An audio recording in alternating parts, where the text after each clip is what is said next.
നാട്ടുനന്മകളുടെ ഹരിതകാന്തി പേറുന്ന ഒരു കർഷക ജനത. ജൈവസമൃദ്ധിയുടെ തുടിപ്പാണ് ഇവരുടെ ജീവതാളം.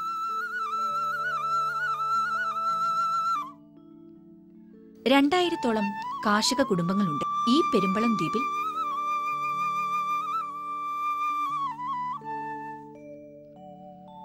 എല്ലാത്തരം വിളകളും നന്നായി വിളയുന്ന നല്ല വളക്കൂറുള്ള മണ്ണ്.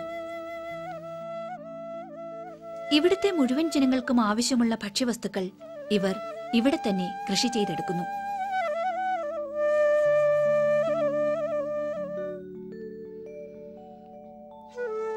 പ്രധാന വിളകളായ തെങ്ങ്, നെല്ല്, കപ്പ, വാഴ, ചേന, ചേമ്പ് എന്നിവയ്ക്ക് പുറമെ പെരുമ്പളത്തെ പെരുമയാർന്ന ഉൽപ്പന്നമാണ് പെരുമ്പളം കുടംപുളി.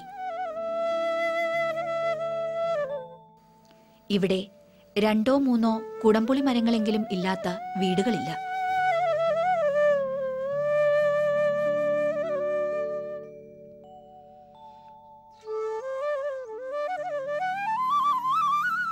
കുടംപുളി നടുന്നത് ഇതിൻ്റെ വിത്ത് ഒന്നിച്ചെടുത്തിട്ട് ഒരു കുഴിയെടുത്തിട്ട് മൊത്തമായിട്ട് ഇടുകയാണ്. അതിൽ നല്ല മരം, വളർന്നു വരുന്ന മരം നിർത്തിക്കൊണ്ട്, ആരോഗ്യമുള്ള മരം നിർത്തിക്കൊണ്ട് മറ്റുള്ളത് പിഴുതു മാറ്റും. അത് നട്ട് കഴിഞ്ഞാൽ 3-4 വർഷം കഴിഞ്ഞിട്ടാണ് ഇത് പൂക്കണത്. പൂത്ത് കഴിഞ്ഞാൽ 3 വർഷം പൂ കൊഴിഞ്ഞു പോയി കഴിഞ്ഞിട്ടാണ് കായ ഉണ്ടാകുന്നത്. കായ ഉണ്ടായതിൽ കായ്ഫലം ഉണ്ടായിക്കഴിഞ്ഞാൽ ഈ മരം ഏകദേശം 150-200 വർഷങ്ങളോളം പഴക്കത്തിൽ നിൽക്കും.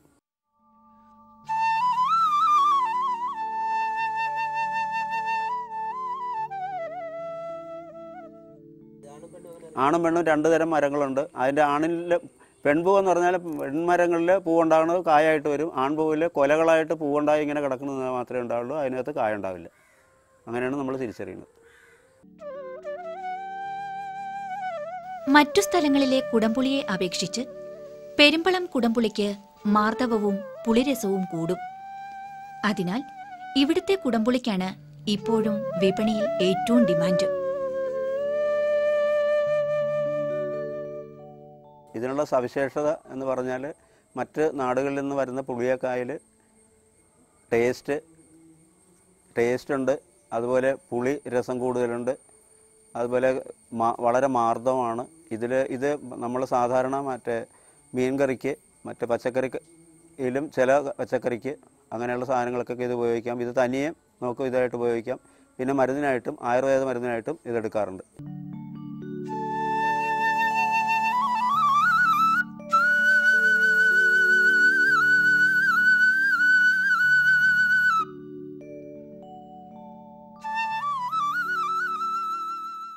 കൃഷിരീതി സാധാരണ നട്ടുവളർത്തുന്ന എല്ലാം ഒരു 3-4 വർഷം കഴിയുമ്പോൾ ഇത് പൂക്കാൻ തുടങ്ങും. പൂത്താൽ തന്നെ 3 വർഷം അതിൻ്റെ പൂ കായാകാതെ തന്നെ പോകും. അത് കഴിഞ്ഞിട്ടേ വീണ്ടും ഇത് കായ്ക്കാറുള്ളൂ. ഒരു 2 മാസത്തെ 1.5-2 മാസം കൊണ്ടേ ഇത് പഴുത്ത് കിട്ടുകയുള്ളൂ.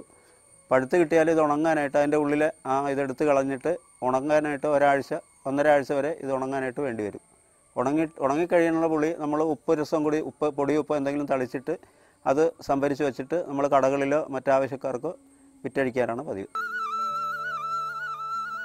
കുടംപുളിയെ പ്രകൃതി പൂച്ചൂടിക്കുന്നത് വേനൽക്കാലത്താണ്.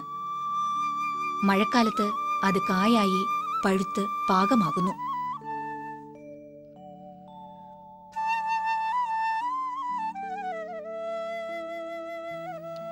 ഇക്കാലത്താണ് അവയെ സംസ്കരിച്ച് പാകപ്പെടുത്തുന്നത്.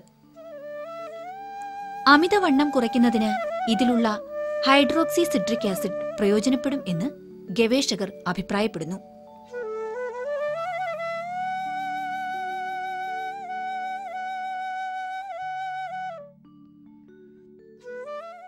ഇപ്പം മാർക്കറ്റ് വില ഇതിന് 400 രൂപയുണ്ട്. ഇവിടെ മിക്ക വീടുകളിലും ഒരു വീട്ടിലെങ്കിലും 1, 2, 3 മരങ്ങളില്ലാത്ത വീടുകൾ മരമില്ലാത്ത വീടുകൾ വളരെ കുറവാണ്. ഏറ്റവും കൂടുതൽ ഗുണമുള്ള പുളി പെരുമ്പളം കുടംപുളി തന്നെയാണ്. നല്ല മാർക്കറ്റുണ്ട്. എല്ലായിടത്തും അന്വേഷകരുണ്ട്, ആവശ്യക്കാരും ഏറി വരുന്നുണ്ട്. കുടംപുളി 8-10 വർഷം കൊണ്ട് കായ്ച്ചു തുടങ്ങും. പറിച്ചെടുത്ത പഴുത്ത കായ്കൾ കത്തി ഉപയോഗിച്ച് മുറിക്കാതെ കൈകൾ കൊണ്ട് 2-3 കഷ്ണങ്ങളാക്കി അതിലെ കുരു മാറ്റിയ ശേഷം വൃത്തിയുള്ള പ്രതലത്തിൽ കമഴ്ത്തി നിരത്തി വയ്ക്കുക.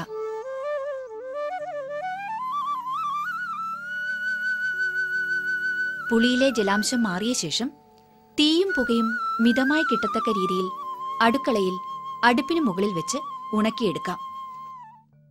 ആദ്യമായിട്ട് നമ്മൾ ചെയ്യുന്നത് അടുക്കളയിൽ അഴി പോലെ ഉള്ള മരം ഈ വാരിയോ എന്തെങ്കിലും കൊണ്ട് അല്ലെങ്കിൽ കമ്പിയോ കൊണ്ട് ഉണ്ടാക്കുന്ന അഴികളിൽ മുകളിൽ ഇത് കമുത്തി നിരത്തി വയ്ക്കും. നിരത്തി വെച്ചിട്ട് ഈ പുക കൊള്ളിക്കുന്ന കൊണ്ടാണ് ഒരു പരിധി വരെ ഇത് പുക കൊള്ളിച്ചാണ് ഉണക്കുന്നത്. അത് ഇതിൻ്റെ കളറ് കൂടാനും ഇത് മാർദ്ദമാകാനും അതാണ് ഉപയോഗിക്കുന്നത്. വെയിൽ കൊള്ളുന്നതിനേക്കാളും തീയിലുണങ്ങുന്നതാണ് ഏറ്റവും കൂടുതൽ പ്രയോജനം ചെയ്യുന്നത്. ഇരുമ്പ് കൊണ്ടുള്ള തട്ടുകൾ ഉണ്ടാക്കി അവയിൽ ഇരുമ്പ് നെറ്റുകൾ ഉപയോഗിക്കുന്നത് നന്നായിരിക്കും. താഴത്തെ തട്ട് 2 അടി ഉയരത്തിലും മുകളിലത്തേത് 1 അടി കൂടി ഉയർത്തിയും വെക്കേണ്ടതാണ്. 2 തട്ടുകൾ ഉണ്ടെങ്കിൽ ആദ്യ ദിവസത്തേത് മുകൾ തട്ടിലേക്ക് മാറ്റി പുതിയവ താഴത്തെ തട്ടിൽ വെച്ച് തീയും പുകയും കൊള്ളിക്കാം. മുകൾ തട്ടിലെ പുളി അപ്പോഴേക്കും ഉണങ്ങി പാകപ്പെട്ടിരിക്കും. വെയിൽ കിട്ടുന്ന മുറയ്ക്ക് മൊത്തം പുളിയും വൃത്തിയുള്ള പ്രതലങ്ങളിലിട്ട് വീണ്ടും ജലാംശം ഒട്ടും ശേഷിക്കാത്ത രീതിയിൽ ഉണക്കിയെടുക്കണം. നന്നായി ഉണക്കിയ കറുത്ത മണിമുത്തുകളെ വെളിച്ചെണ്ണയും ഉപ്പുപൊടിയും ചേർത്ത മിശ്രിതം ഉപയോഗിച്ച് പാകപ്പെടുത്തി 1 ദിവസം മൂടിയിടണം. അടുത്ത ദിവസം വീണ്ടും ഇളക്കി വൃത്തിയായി നിരത്തിയിടണം. മണിക്കൂറുകൾക്ക് ശേഷം മൺപാത്രങ്ങളിൽ ശേഖരിച്ച് അടച്ചുമൂടി സൂക്ഷിക്കണം. മാസങ്ങൾ കഴിഞ്ഞ് ഉപയോഗിച്ചാൽ നല്ല രുചിയും പുളിരസവും ഏറും. കുടംപുളിയിട്ട മീൻകറി പ്രശസ്തമാണല്ലോ. ഇതുപയോഗിക്കുന്ന പച്ചക്കറി കറികൾക്കും സ്വാദേറും. ചില ആയുർവേദ മരുന്നിനു വേണ്ടിയും ഉപയോഗിക്കുന്ന കുടംപുളിക്ക് വടക്കൻ പുളി എന്ന ഒരു വിളിപ്പേര് കൂടിയുണ്ട്.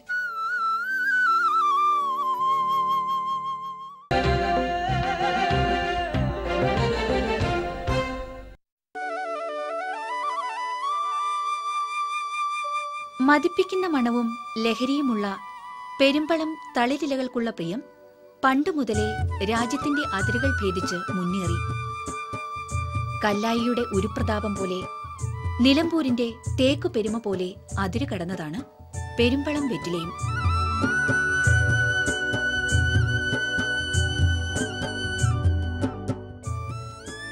മറ്റു സ്ഥലങ്ങളിലെ വെറ്റിലയെ അപേക്ഷിച്ച് പെരുമ്പളം വെറ്റിലയ്ക്ക് എരിവ്, മണം, സ്വാദ് എന്നീ ഗുണങ്ങൾ കൂടുതലാണ്.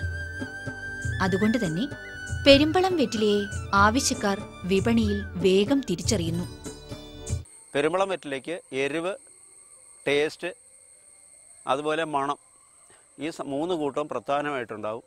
ഏറ്റവും ടേസ്റ്റാണ്, മുറുക്കുന്നതിന് ഏറ്റവും സ്വാദുള്ള വെറ്റിലയാണിത്. അതാണ് ഇതിൻ്റെ ഗുണം. പ്രധാനമായിട്ട് പെരുമ്പളം വെറ്റിലയ്ക്ക് പറയാനുള്ള ഗുണം ഇതാണ്.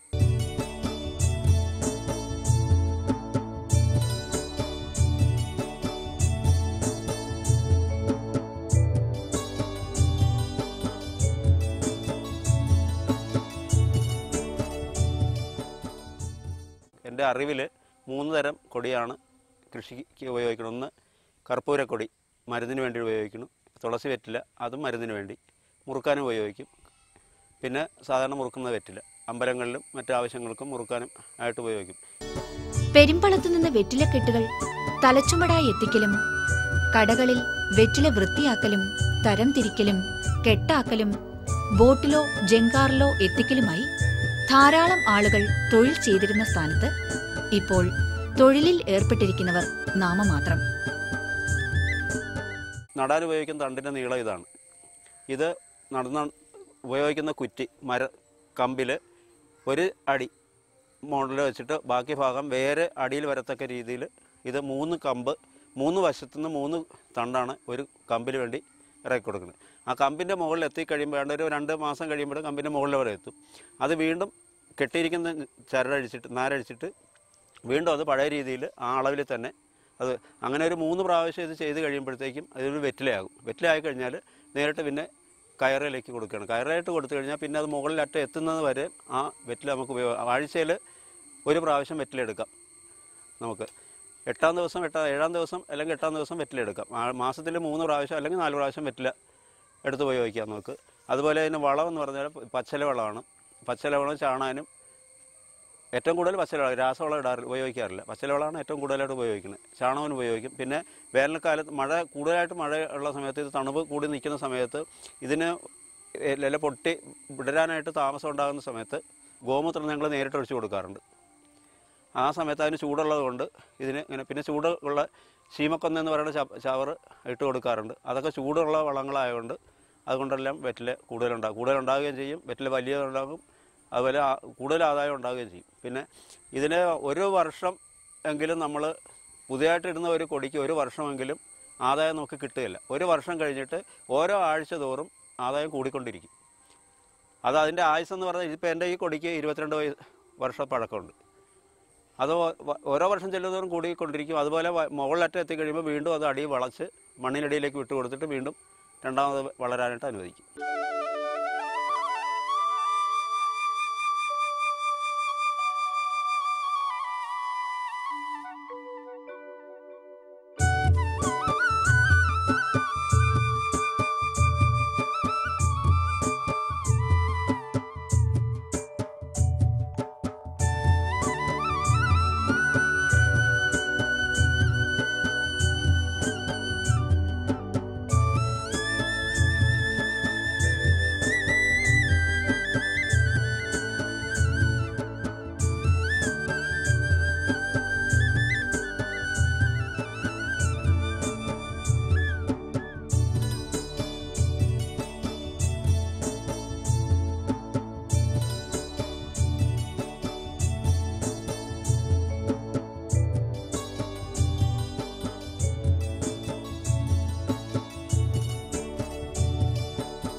പെരുമ്പളത്തെ ഉയർന്ന താപവും ഈർപ്പമുള്ള കാലാവസ്ഥയും വെറ്റില കൃഷിക്ക് ഏറ്റവും യോജിച്ചതാണ്.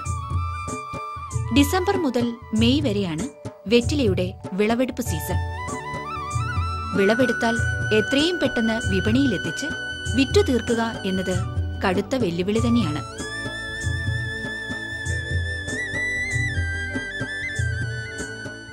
വിപണി കടകളിലാണ്. ഞാനിവിടെ നിന്ന് കൊണ്ടുപോയി എരമല്ലൂർ ഭാഗങ്ങളിലുള്ള കടകളിലാണ് കൊണ്ടുപോയി കൊടുക്കാറ്. അത് ഒരു 100 വെറ്റിലേക്ക് ഇപ്പോൾ 70 രൂപ 80 രൂപ വരെ കിട്ടാറുണ്ട്. ചില സമയങ്ങളിൽ അതിൽ കൂടും, ചില സമയം കുറയും. ചർവണ വിളയായ വെറ്റില ഒരു ഔഷധവും കൂടിയാണ്. ശാസ്ത്രനാമം പൈപ്പർ ബെറ്റല്ലിൻ എന്നാണ്. കാലങ്ങളായി ഉത്തേജക വസ്തുവായും ഉപയോഗിച്ചു വരുന്നു. തുളസി വെറ്റില, വെൺമണി വെറ്റില, അരിക്കൊടി, കർപ്പൂരക്കൊടി, പെരിൻകൊടി, കരിയിലാഞ്ചി, അമരവിള തുടങ്ങി പലയിനം വെറ്റിലകളുമുണ്ട്. പടരാൻ തണ്ട് ആവശ്യമുള്ള വള്ളിയാണ് വെറ്റില. ഇലകളിൽ ബാഷ്പീകരണ സ്വഭാവമുള്ളതും പ്രസരണശീലമുള്ളതുമായ തൈലമുണ്ട്. ഇലകളിലെ കേടുകൾ അകറ്റാൻ വെറ്റക്കൊടിയിൽ കീടനാശിനി പ്രയോഗിക്കാറില്ല. കാരണം വെറ്റില ചവയ്ക്കുന്നവരിൽ മാരക രോഗങ്ങൾക്ക് കാരണമാകും എന്നതുകൊണ്ട് തന്നെ. പണ്ടത്തെ പോലെ നാലും കൂട്ടി മുറുക്കി ചുവപ്പിച്ച് ആസ്വദിക്കുന്ന ശീലം മലയാളികൾ മറന്നു തുടങ്ങി. പുതുതലമുറയ്ക്ക് വെറ്റില മുറുക്കിൽ താൽപര്യവുമില്ല. നാലും കൂടിയ മുക്കുകളിൽ നിന്ന് നാടൻ മുറുക്കാൻ കടകൾ അപ്രത്യക്ഷമായതിനൊപ്പം കൃഷിയിടത്തിൽ നിന്ന് വെറ്റില കർഷകരും പിന്മാറിക്കൊണ്ടിരിക്കുന്നു.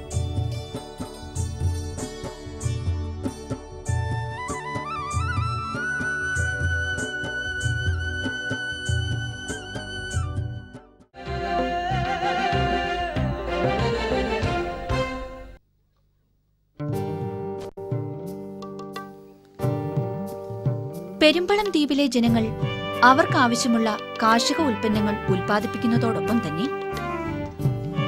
പരമ്പരാഗത പശു വളർത്തലും അനുവർത്തിച്ചു വരുന്നു.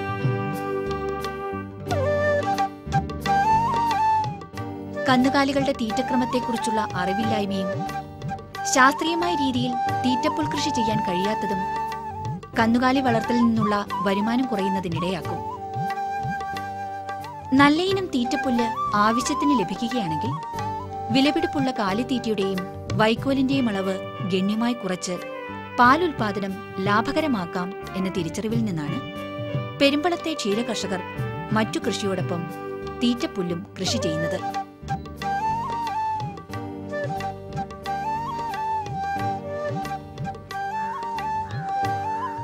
എൻ്റെ പേര് അരവിന്ദാക്ഷൻ നായർ. 1.5 വർഷമായി ഞാൻ ഈ കൃഷി ചെയ്തിട്ട്. 1.5 ഏക്കർ സ്ഥലമുണ്ട്. ഇത് 4 പശുക്കളുണ്ട് എനിക്ക്.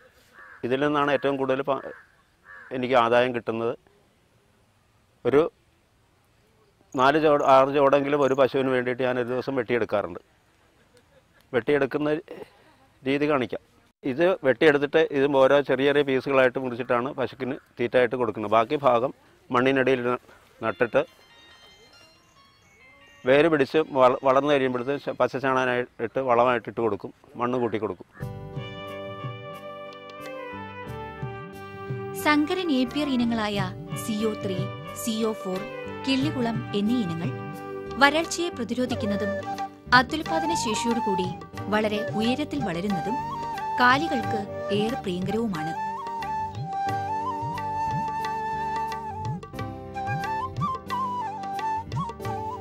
ജലസേചന സൗകര്യമുണ്ടെങ്കിൽ വർഷം മുഴുവൻ വിള ലഭിക്കും.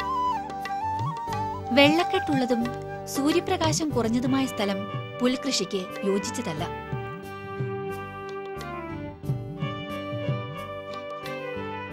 CO3 എന്നതിൽപ്പെട്ട പുല്ലാണ് ഇത് എനിക്ക് കൃഷിക്കായിട്ട് മിൽമ വഴി കിട്ടിയിരിക്കുന്നത്.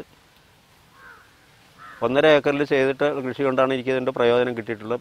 പാലുൽപാദനവും പശുവിൻ്റെ പോഷക ഗുണവും എല്ലാ രീതിയിലും അടങ്ങിയിട്ടുണ്ട്. നല്ല രീതിയിൽ കൃഷി രീതി ഇത് മുറിച്ച് ചെറിയ രീതിയിൽ ചെറിയ കഷ്ണങ്ങളായിട്ട് നട്ടിട്ട് പറമ്പിൽ 1 മീറ്റർ അകലത്തിൽ, ഒരു ചുവട് തമ്മിൽ 1 മീറ്റർ അകലം, 1 മീറ്റർ അകലത്തിൽ നട്ടിട്ട് ഒരു വേര് പിടിച്ച് കിളുത്ത് തുടങ്ങി കഴിയുമ്പോഴത്തേക്കും പച്ചാണം കലക്കി ഇതിനൊഴിക്കും.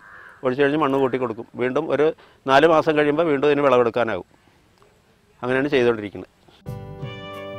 2-3 മുട്ടുകളുള്ള കഷണങ്ങളോ വേരോടുകൂടിയ ചിനപ്പുകളോ കൃഷിക്ക് ഉപയോഗിക്കാം.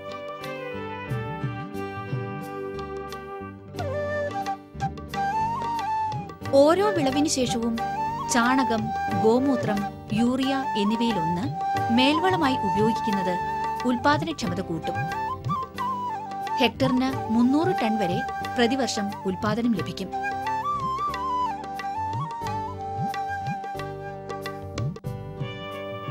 ചാഫ് കട്ടർ ഉപയോഗിച്ചോ അല്ലാതെയോ പുല്ല് മുറിച്ചു നൽകിയാൽ ദഹന പ്രക്രിയ സുഗമമാക്കാനും തീറ്റപ്പുല്ല് പാഴാവുന്നതും കുറയ്ക്കാം.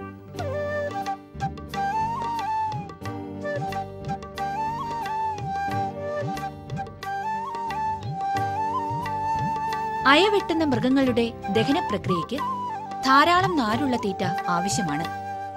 പുല്ല്, വൈക്കോൽ എന്നിവയിൽ ധാരാളം നാരടങ്ങിയിട്ടുണ്ട്. വയർ നിറഞ്ഞു എന്ന തോന്നലുണ്ടാകുന്നതോടൊപ്പം പച്ചപ്പുല്ല് ധാരാളം ജീവകം എ പ്രദാനം ചെയ്യും എന്ന പ്രത്യേകത കൂടിയുണ്ട്.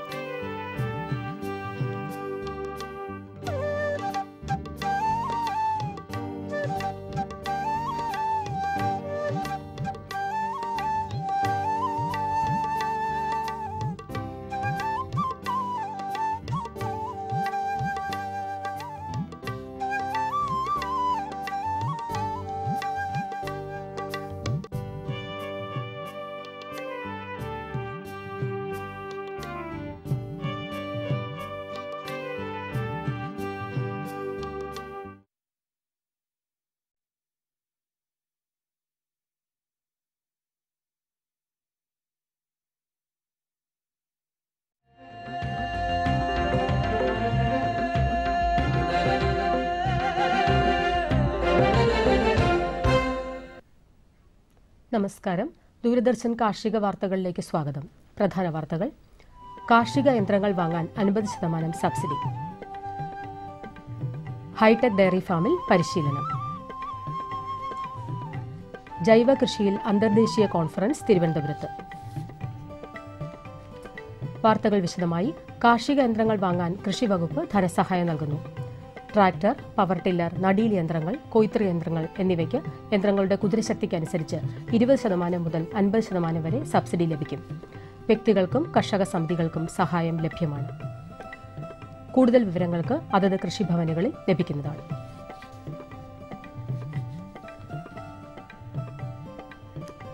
സംസ്ഥാന മൃഗസംരക്ഷണ വകുപ്പും KLD ബോർഡും സംയുക്തമായി നടത്തുന്ന ഹൈടെക് ഡയറി ഫാം പരിശീലനം മാട്ടുപ്പെട്ടി ഹൈടെക് ഡയറി ഫാമിലും കുളത്തൂപ്പുഴ ഹൈടെക് ഡയറി ഫാമിലും നടന്നുവരുന്നു. ഒരാഴ്ച നീണ്ടു നിൽക്കുന്ന പരിശീലന പരിപാടിയിൽ പങ്കെടുക്കാൻ ആഗ്രഹിക്കുന്നവർ അതത് മൃഗാശുപത്രികളിൽ പേര് രജിസ്റ്റർ ചെയ്യേണ്ടതാണ്. കൃഷി വകുപ്പിന്റെ മണ്ണ് സംരക്ഷണ വിഭാഗം തിരഞ്ഞെടുത്ത ജില്ലകളിൽ നീർമറി പ്രദേശ വികസനവുമായി ബന്ധപ്പെട്ട് മണ്ണൊലിപ്പ് നിവാരണ പരിപാടികൾ നടപ്പാക്കി വരുന്നു. സ്ഥലത്തിന്റെ ചരിവിനനുസരിച്ച് കോണ്ടൂർ ലൈനുകളിൽ കല്ല് കയ്യാല നിർമ്മാണം, തോടുകൾ, നദികൾ എന്നിവയുടെ പാർശ്വ സംരക്ഷണം, കുളങ്ങളുടെ നിർമ്മാണവും അറ്റകുറ്റപ്പണികൾ തീർക്കുക എന്നിവയും പദ്ധതിയിൽ ഉൾപ്പെടുത്തിയിട്ടുണ്ട്. നബാർഡിന്റെ സാമ്പത്തിക സഹായത്തോടെ നടത്തുന്ന പരിപാടിയുടെ ചെലവിന്റെ 90% സബ്സിഡിയായിരിക്കും. തിരുവനന്തപുരം ജില്ലയിൽ അരുവിക്കര, ആര്യനാട്, ഉഴമലയ്ക്കൽ, നെടുമങ്ങാട് എന്നീ പ്രദേശങ്ങളെയാണ് പദ്ധതിയിൽ ഉൾപ്പെടുത്തിയിരിക്കുന്നത്. കൂടുതൽ വിവരങ്ങൾക്ക് വിളിക്കാവുന്ന ഫോൺ നമ്പർ 0471 247 8030.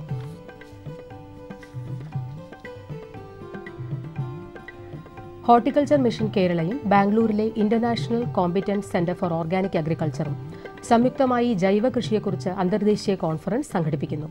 സെപ്റ്റംബർ 5-6 തീയതികളിൽ തിരുവനന്തപുരത്ത് നബാർഡ് ഓഡിറ്റോറിയത്തിൽ നടത്തുന്ന കോൺഫറൻസിൽ 100 പേർക്ക് പങ്കെടുക്കാം. പേര് രജിസ്റ്റർ ചെയ്യുന്നതിന് സർക്കാർ ഉദ്യോഗസ്ഥർക്കും ഗവേഷകർക്കും 4000 രൂപയും സർക്കാർ ഇതര സംഘടനകൾക്ക് 3500 രൂപയും കർഷകർക്ക് 2000 രൂപയുമാണ് ഫീസ്. താൽപര്യമുള്ളവർ ആഗസ്റ്റ് 31 മുൻപ് പേര് രജിസ്റ്റർ ചെയ്യണമെന്ന് horticulture mission director doctor K Prathapan അറിയിച്ചു. കൂടുതൽ വിവരങ്ങൾക്ക് ബന്ധപ്പെടാവുന്ന ഫോൺ നമ്പർ 0968614499.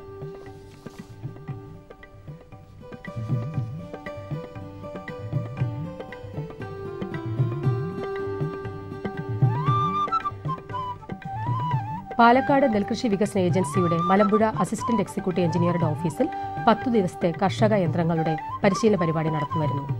തൊഴിൽ സേനയുമായി ബന്ധപ്പെട്ട് പ്രവർത്തിക്കുന്ന യുവജനങ്ങൾക്ക് ഈ സൗജന്യ പരിപാടിയിൽ പങ്കെടുക്കാം. കൂടുതൽ വിവരങ്ങൾക്ക് ബന്ധപ്പെടാവുന്ന ഫോൺ നമ്പർ 9447 225802.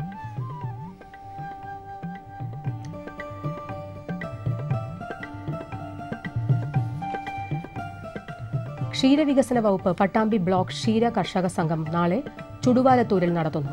ഇതോടനുബന്ധിച്ച് കന്നുകാലി പ്രദർശനം, ക്ഷീരവികസന സെമിനാർ, ഡയറി ക്വിസ്, ക്ഷീര കർഷകരെ ആദരിക്കൽ, പൊതുസമ്മേളനം എന്നിവ ഉണ്ടായിരിക്കും. പട്ടാമ്പി ബ്ലോക്കിലെ ക്ഷീര കർഷകരും സഹകാരികളും ക്ഷീര കർഷക സംഗമത്തിൽ പങ്കെടുക്കണമെന്ന് പട്ടാമ്പി ക്ഷീരവികസന ഓഫീസർ അറിയിച്ചു. ചെങ്ങന്നൂർ സെൻട്രൽ ഹാച്ചറിയിലെ പൗൾട്രി ട്രെയിനിംഗ് ഇൻസ്റ്റിറ്റ്യൂട്ടിൽ സെപ്റ്റംബർ മാസത്തിൽ കർഷകർക്കായി നടത്തുന്ന സൗജന്യ പരിശീലനങ്ങൾ സെപ്റ്റംബർ 5 തീയതി മുതൽ 7 തീയതി വരെ ഇറച്ചിക്കോഴി വളർത്തലിലും 8 തീയതി കാട വളർത്തലിലും 23-24 തീയതികളിൽ ആട് വളർത്തലിലും 26 മുതൽ 28 വരെ മുട്ടക്കോഴി വളർത്തലിലുമാണ് പരിശീലനം. കൂടുതൽ വിവരങ്ങൾക്കും പേര് രജിസ്റ്റർ ചെയ്യുന്നതിനും വിളിക്കാവുന്ന ഫോൺ നമ്പർ 0479 24577778.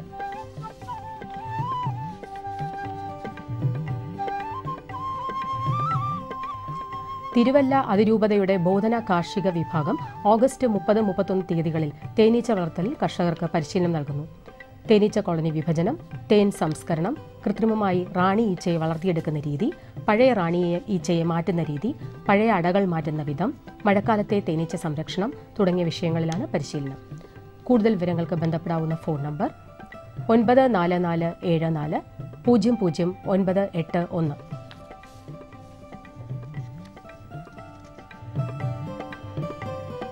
കമ്പോള നിലവാരം. റബ്ബർ RSS 4 ക്വിൻ്റലിന് 18,450 രൂപ, റബ്ബർ RSS 5 ക്വിൻ്റലിന് 18,150 രൂപ, വെളിച്ചെണ്ണ ക്വിൻ്റലിന് 7,700, കൊപ്ര ക്വിൻ്റലിന് 5,325 രൂപ, കുരുമുളക് ക്വിൻ്റലിന് 42,300 രൂപ, ജാതിക്ക തൊണ്ടോട് കൂടിയത് കിലോയ്ക്ക് 275 രൂപ, ജാതിക്ക തൊണ്ടില്ലാതെ കിലോയ്ക്ക് 525 രൂപ. കമ്പോള അവലോകനം. കുരുമുളക് വിപണി കൊച്ചിയിൽ ക്വിൻ്റലിന് ഗാർബിൾഡ് കുരുമുളക് 42,300 രൂപ, അൺഗാർബിൾഡ് കുരുമുളക് 40,300 രൂപ. കുരുമുളക് വിപണി കൽപ്പറ്റയിൽ ചേട്ടൻ കുരുമുളക് ക്വിൻ്റലിന് 40,500, വയനാടൻ കുരുമുളക് 40,000 രൂപ. കൊപ്ര വിപണി കോഴിക്കോട് ക്വിൻ്റലിന് 5,550 രൂപ, തളിപ്പറമ്പ് 5,250, കാസർഗോഡ് 4,400 രൂപ. വെളിച്ചെണ്ണ കണ്ണൂർ ക്വിൻ്റലിന് 8,600 രൂപ, കോട്ടയം 8,300 രൂപ, ആലപ്പുഴ 7,700 രൂപ. കാലാവസ്ഥ. കണ്ണൂർ കൂടിയ താപനില 29.7 ഡിഗ്രി സെൽഷ്യസ്, കുറഞ്ഞ താപനില 23.8 degree Celsius. Kozhikode 31.2, 23.8, Kochi 30.6, 24.4, Alappuzha 30, 25, Punalur 32.6, 22.8, Thiruvananthapuram 32.4, 25.2 degree Celsius. ഇതോടെ ഇന്നത്തെ കാർഷിക വാർത്തകൾ സമാപിക്കുന്നു. നമസ്കാരം.